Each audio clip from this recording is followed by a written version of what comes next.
What's up guys? Welcome to AnimeKouhai. This channel is an extension of Anime Senpai PH channel. Just a quick message from our team. With a bunch of requests from the English community to provide the English version of Anime Senpai PH videos, we just can't afford to ignore it. Hence, we have come up with the idea to upload the English version videos in AnimeKouhai channel. Since English is not our native language, my apologies for the shortcomings you may find in each video presentation in this channel. It's just a great pleasure and a privilege to serve you guys. In today's video, our topic will be about the Chapter 4 of Volume 7. All pieces of information are derived from the light novel, which I do summarize for the sake of our viewers, who might not have the luxury of time to read, but are still interested to get updated with the subsequent events beyond the latest chapters of manga. Now, let's get to the video. This chapter is entitled The Second Confrontation. This time, the people in Tempest were so busy for a lot of things. The infrastructures that needed to be completed, the development of a massive festival, and hatching a scheme to conquer the kingdom of Farmus, to name a few. With that being said, let's start with terrible news from Soka, that Hinata Sakaguchi was seen on the warpath. She was headed straight for Rimuru. Even though Rimuru was occupied with a number of tasks to do, he decided to suspend it and headed to his office so that Soka could provide him the details of the report. According to Soka, Hinata was traveling alone, but as Soka reported this to Rimuru, Toka, another guard under Soka's command, rushed to Soka to bring a newly gathered information. He was overly frightened and reported to Soka that 4 paladins had been seen to join Hinata. Yes, they were only 4, but they looked very powerful according to Toka. Rimuru wondered what these actions of Hinata were all about.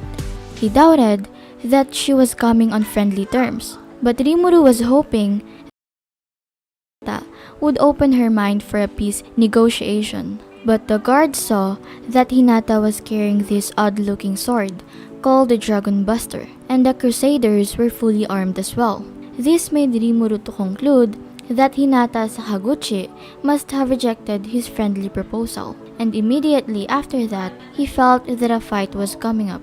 Rimuru was thinking over the fact that it was inevitable that one party was bound to be eliminated. But if Hinata would start to become hostile to Rimuru's party, then he wasn't going to be idle and let himself be defeated. He would need to prepare and get ready for that. Because of this report, he needed to organize a meeting to decide who would take on those 4 paladins while he engaged Hinata. Then, Diablo appeared with a rather somber look on his face. He had something important to report to Rimuru. He had trouble getting the words out, and his usual confidence was nowhere to be found. Rahim, the Archbishop, was dead, according to Diablo, and he was unsure of the cause, but it looked like he was murdered. Diablo was blaming himself for his death. He knew that Rimuru already started to get concerned about Rahim, since he had joined their group, and this horrible news would certainly disappoint Rimuru, and that's why Diablo was holding himself responsible why the Archbishop got killed. And to make things worse, there were rumors spreading around Farmus's neighboring nations that a certain demon lord was behind the killing of the Archbishop. As a result, the Holy Church deployed the Temple Knights in response, which essentially strengthened the enemy's forces, considering the fact that the death of the Archbishop was blamed on a demon lord by the name of Diablo. We know for a fact how smoothly Diablo performs his job. That is why he earned Rimuru's trust, and what was happening at that time was not at all part of Diablo's plans. In fact, it could have a serious and adverse effect on them. It was all happening simply because Hinata had seemed to initiate it. Then, Rimuru ordered Soka to assemble his staff. It was time for an emergency meeting, and everybody was present except Geld. Rimuru excluded Geld since he was working hard on his project for him. Moreover, this problem was between Hinata and Rimuru, Whether it turns into a fight or not, they don't need a huge army.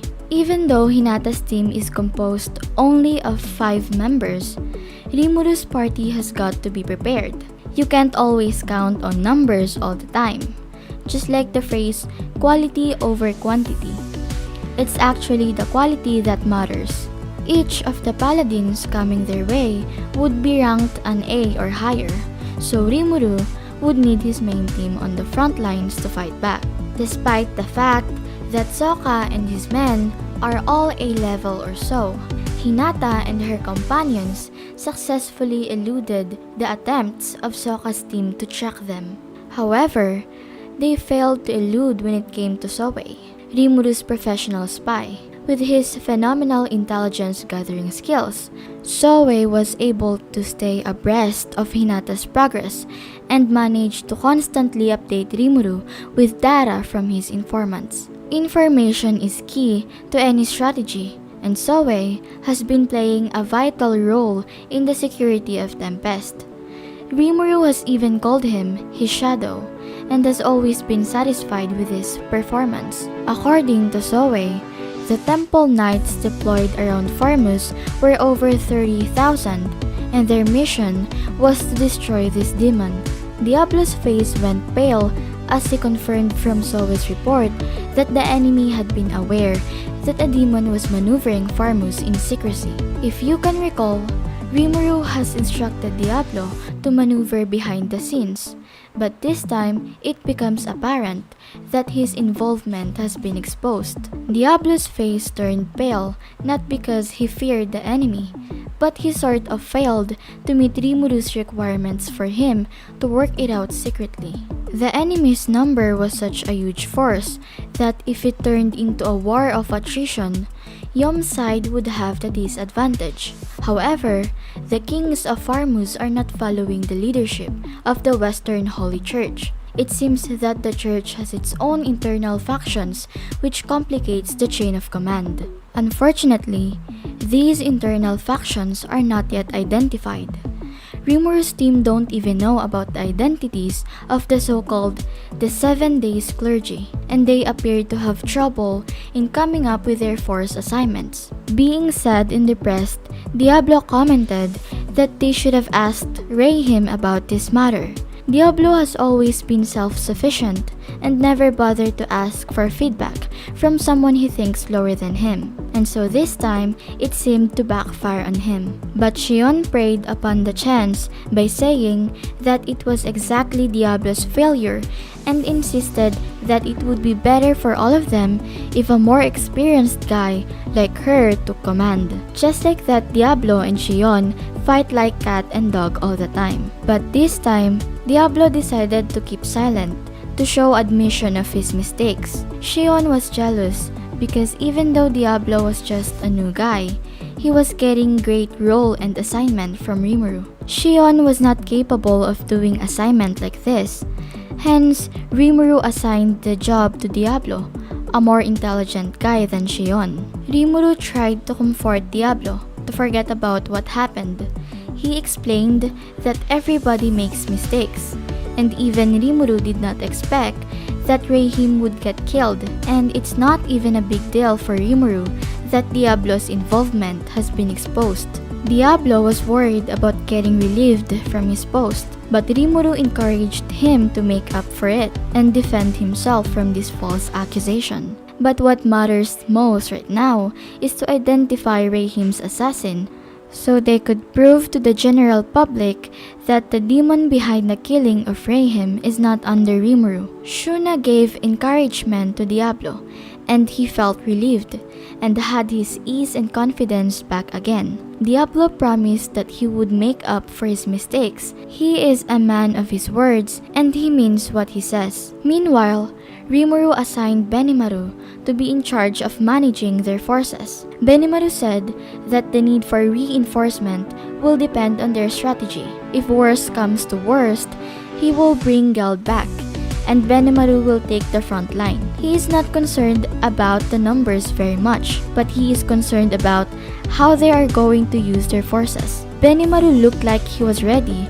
to take on every temple knight on the planet, and Rimuru was so glad that he could trust Benimaru. Shuna suggested to try seeking the advice of Adalman, who was part of Holy Church several centuries ago. Adalman was the White King who defended Clayman's castle. He was defeated by Shuna, but later, they eventually became friends. Adalman lost his powers right after that battle with Shuna, and he just became a regular white. Adalman has pledged his loyalty to Rimuru in such a way that he treats him like a god. At the moment, Adalman was working with Gabil, handling research and security duties down in the sealed cave. Rimuru accepted Shuna's suggestion and immediately sent thought communication to Gabil, an order to send Adalman up at once. After a few seconds, Adalman arrived by whisking himself to the conference room using teleportation magic. In terms of magicules, Adalman may only rank AB,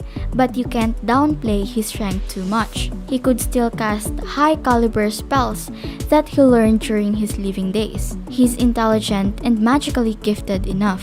Adalman was basically a walking skeleton, and his force was weak against sunlight and incapable of verbal speech. Of course, Rimuru, his team, and some other beings could communicate with him. Adalman is so obsessed with Rimuru that every time they meet each other, Adalman does not stop heaping praises on Rimuru, to the point that Rimuru gets annoyed and has to yell at him just to shut him up so that Rimuru could talk to him. And because of this obsession, Shion and Diablo liked Adalman. When it comes to Rimuru's greatness, this is the point where Shion and Diablo get along pretty well with each other. It was time for them to listen to what Adalman has to say. It turns out that he is a former Holy Church Cardinal, one of the highest position in the whole bureaucracy. At that time, Lubelius was not a real powerhouse of a nation, and the church was not that powerful as it is now.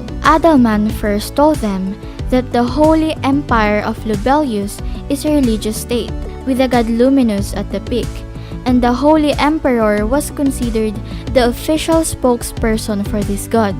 The identity and appearance of this god Luminous was unknown. The imperial throne may or may not be passed down from generation to generation, but Adalman stressed that he never saw that happen. The reason behind this is because the Holy Emperor Louie is a vampire and does have eternal life. He will never die by himself unless someone intentionally kills him. As a result, he might stay the Holy Emperor of the Holy Empire of Lubelius forever. The church began strictly as a missionary group to spread the good word about Luminism.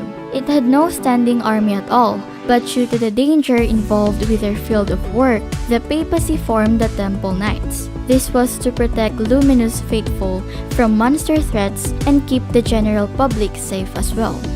That's it for this video, guys. If you haven't subscribed yet, please subscribe and click the bell notification icon so you will never miss the upcoming continuation of Tensura spoiler video series. I'll see you guys in the next video.